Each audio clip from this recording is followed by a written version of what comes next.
बऱ्याचदा असं होतं, की आपण जे काही बोलतो किंवा आपल्या म्हणण्याला तेवढी किंमत राहत नाही. अनेक जण आपलं म्हणणं ऐकून घेत नाही किंवा आपल्यापुढे काय करायचं आहे हे आपल्याला समजत नाही आपल्याला. तर त्यावेळेला तुम्ही मौनाची भाषा पत्करा. मौन सगळ्यात जास्त बोलतं. मौनाचा आवाज सगळ्यात जास्त असतो. मौन बाळगणं किंवा मौनामध्ये जाणं म्हणजे पळपुटेपणा नाही. मौन म्हणजे शंढ नाही. मौन म्हणजे आपण कमी आहोत हे सांगणं नाही.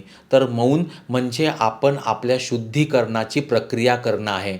आपण अजून शुद्ध होत जाणं आहे. आपल्याला मौनाच्या माध्यमातून भरपूर गोष्टी साध्य करता येतात. म्हणून अनेक महापुरुषांनी, गौतम बुद्धांपासून तर महात्मा गांधींनी आणि इतरांनी अनेकांनी मौनाची भाषा स्वीकारली. मौन अधिक जास्त बोलतं. मौन म्हणजे पळपुटेपणा नव्हे. मौन म्हणजे आपण सगळं सोडून जाणं नव्हे. तर मौन म्हणजे एक स्टेप मागे घेणं.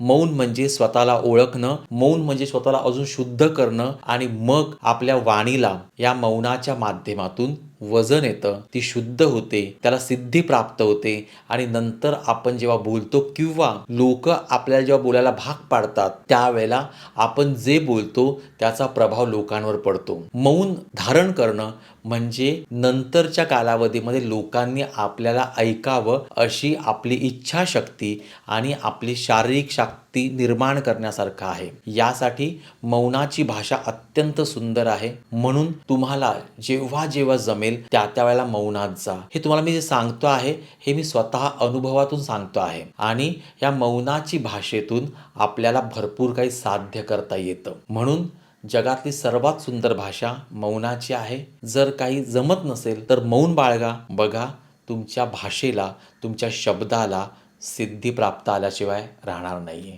All the best.